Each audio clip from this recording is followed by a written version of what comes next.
Welcome back to my channel. Today movie Ambajipeta marriage band. కాగా ఈ చిత్రం ఈ రోజు ప్రేక్షకుల ముందుకు వచ్చింది.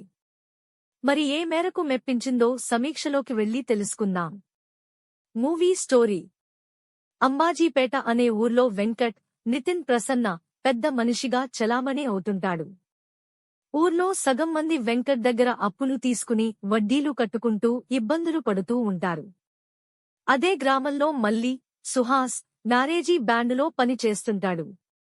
మల్లి అక్క పద్మ, శరణ్య అదే ఊర్లో స్కూల్ టీచర్గా పని చేస్తుంటుంది. వెంకట్ వల్లే పద్మకి ఉద్యోగం పర్మనెంట్ అవుతుంది. దాంతో పద్మ తనకు ఇష్టం లేకపోయినా ప్రతి ఆదివారం వెంకట్ దగ్గరకు వెళ్లి అతని వ్యాపారాలకు సంబంధించిన లెక్కలు రాస్తుంటుంది. మరోవైపు వెంకట్ చెల్లి లక్ష్మి, శివాని తో మల్లి ప్రేమలో పడతాడు. శివాని కూడా మల్లిని ప్రేమిస్తోంది.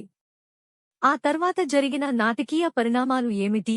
కులం, డబ్బుని చూసుకుని అహంకారంతో రెచ్చిపోయిన వెంకట్కి మల్లి మరియు అంబాజీపేట మ్యారేజీ బ్యాండ్ గ్రూప్ ఎలా బుద్ధి చెప్పింది? చివరకు మల్లి ప్రేమ కథ ఎలా సాగింది అన్నది మిగిలిన కథ. ప్లస్ పాయింట్స్: కొన్ని యథార్థ సంఘటనల ఆధారంగా రూపొందిన ఈ అంబాజీపేట మ్యారేజీ బ్యాండు చిత్రంలో కొన్ని ఎమోషన్స్ అండ్ ప్లే, అలాగే సినిమాలో ఇచ్చిన మెసేజ్ ప్రేక్షకుల మనసును కదిలిస్తోంది. ఒక్క మాటలో చెప్పాలి అంటే సామాజికంగా వెనుకబడిన అణగారిన వర్గాల మనోభావాలను ఆవిష్కరించే చిత్రం ఇది. వాస్తవిక కథతో పాటు కథనం కూడా చాలా వాస్తవంగా సాగడంతో సినిమాపై ఆసక్తి పెరుగుతుంది. ఏ తప్పు చేయని వారిని కులం పేరుతో అగ్రకుల సమాజం మానసికంగా హింసించే సన్నివేశాలు కూడా చాలా ఎమోషనల్గా సాగుతూ ఆకట్టుకుంటాయి.